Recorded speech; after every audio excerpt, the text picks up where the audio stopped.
Hi everyone, welcome back. Yesterday I posted a birth vlog with my first son, and at the end of the birth vlog, I said that he had jaundice. So I wanted to give you a little bit of insight on how our jaundice journey went.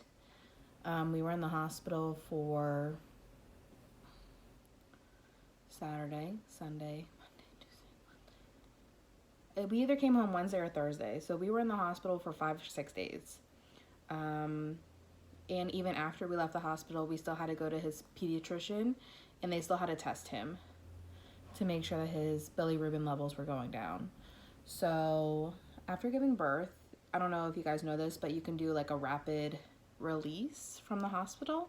So my husband and I try to get my son and I released after 24 hours instead of 48. So I was released, no problem, but we try to get everything done, like all of the paperwork for his birth certificate, like social security stuff. I don't know if we even did that in the hospital. Everything, hearing test, bath. They give you like a blood sample just in case if your child like goes missing. She says don't open it unless like something actually horrible happens and the police need it. So they did that test on him, and so they did all the blood work, and his bilirubin levels came up much higher than expected. So they told us that we had either an option to take him home and put him on a light blanket, or to stay in the hospital. So the nurses came back and the doctor talked to us, and they said that the best option for him was to stay in the hospital, but we could keep him in our hospital room with us, but constantly over the light, since it was a blanket, so he would lay on top of it.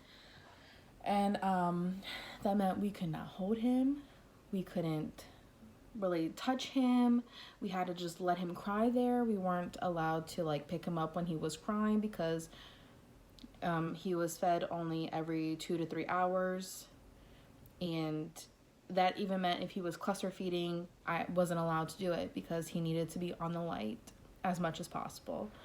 So it got to the point where I think it was the first night,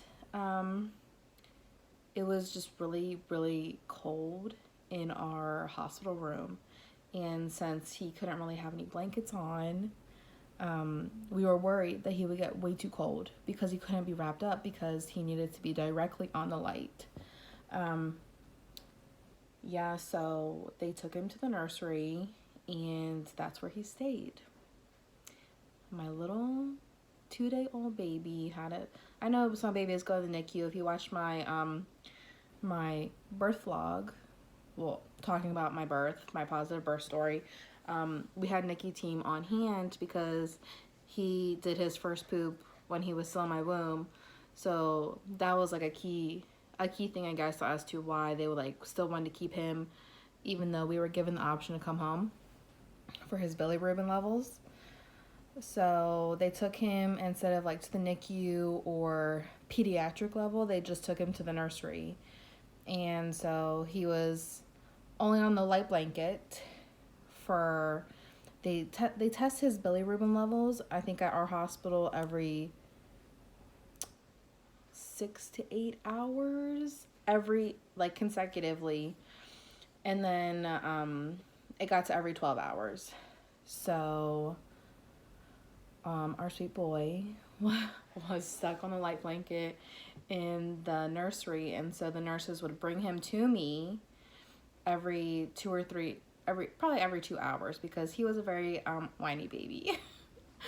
So they brought him to me every 2 hours to be fed, 15 minutes on each boob. And then it got to the point where he would be in the nursery and he was starving. He was very hungry, and the nurses made me pump. So after my 30 minutes with him, they took him back. They wouldn't let him stay. They had to keep him on the light. They took him back to the nursery, and I would have to pump for another 15 minutes on each boob. And I pray to God, thank God, that my milk supply came in instantly. So I was pumping 2-day-old baby. After feeding him for 30 minutes, another 1 to 2 ounces I would get. So I just don't know if he wasn't eating very well or latching very well. They said that he was latching great. He was feeding great. You could see like the sucking in his ears were like moving. But yeah, so his bilirubin levels were not improving because they need him to eat as much as physically possible, because the more bowel movements he has, the lower his bilirubin levels would get. So they needed him to poop a lot. That's what they told us, a lot. So I think my husband and I were extremely upset. I was crying because I had just given birth, and I was very emotional. I was distraught because I couldn't even hold my baby. We were told that we were not allowed to go visit him in the nursery because during COVID, other babies were in there. They needed to take precautions. It got to be like 20 or 30 babies would be in that nursery, and our poor little baby would be in there underneath the light. And so once his bilirubin levels weren't going down, they weren't getting any better. They actually kept increasing. They put him on 2 lights. And then that was like on day 3 and 4, and we had all these pediatric doctors talking to us about what was going on with his bilirubin levels. And then it got to the point where it was so bad that he needed 3 lights. He needed all of them. He needed the blanket, and then I think it was like a light cover, and it was like 2 lights, then another light. And so they physically had like all the lights surrounding him. And so we finally asked a nurse, because I was physically discharged, but he wasn't. And I said, can I go see my son? Can we please see our son? And they finally like started letting us go see him. Which I'm sure most parents would freak out if they couldn't see their child. We weren't allowed to leave. One of us had to stay. We weren't given any food from the hospital anymore because I was physically discharged and our baby wasn't. And yeah, so it got to be like the 5th day, and they said as long as his bilirubin levels got below 12, you can go home. And so they did. On the 5th day, they finally went below 12. I think it was honestly like 11.8 or 11.6, and we just started bawling. We cried so hard. They brought us our baby. We finally got to put him into his car seat, but we had to feed him as much as possible. I was still pumping. I was still breastfeeding, all of it, giving him bottles, giving him the boob all the time, because they needed the levels to still decrease. And so the next day, after we got home from the hospital, we had to take him to the pediatrician, because that's what you do. And so he was born at 8.4 pounds. I think after birth, your baby loses weight because of all the liquids. And I think he got down to 7 pounds, 14 ounces, I want to say. And so then at the pediatrician's office, he got back up to 8.2. And so they were like, okay, well, we need him to surpass his birth weight by a certain period of time, because at that point it had almost been a week and he wasn't back up to his birth weight yet.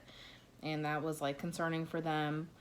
So I think we waited like a couple of days, and he had lost weight, and he went down to like 8.1. Started freaking out.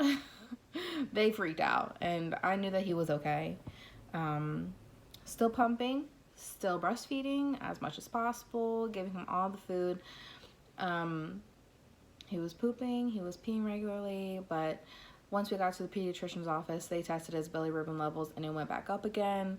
And the thing is that the pediatrician told us it was fine, because you know, as they get older, their bilirubin levels increase naturally. So, I don't know. But it was a roller coaster. And you know what? For our next baby, we'll know. We'll know that it's a possibility.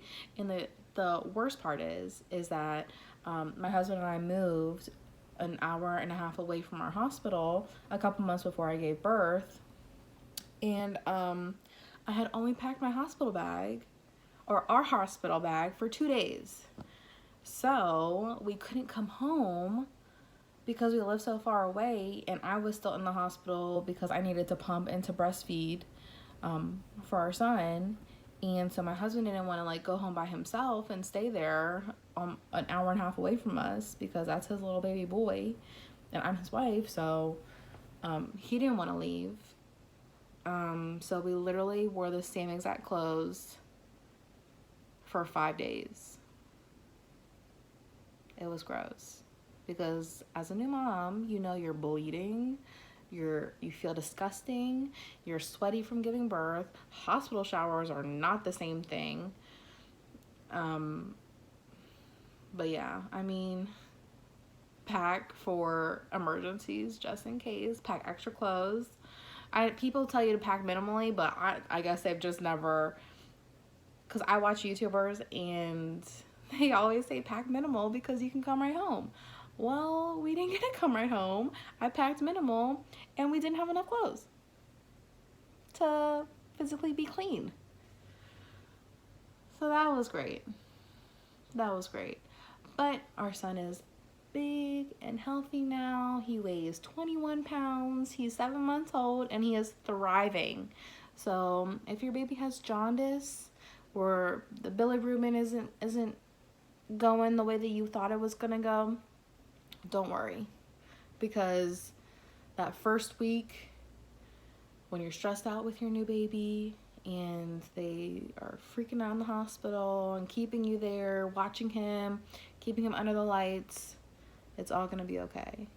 I hope this helps you in your jaundice baby experience, or if you're worried about it, leave me a message, a comment, and I'll be happy to answer them. Thanks, guys. Have a great day.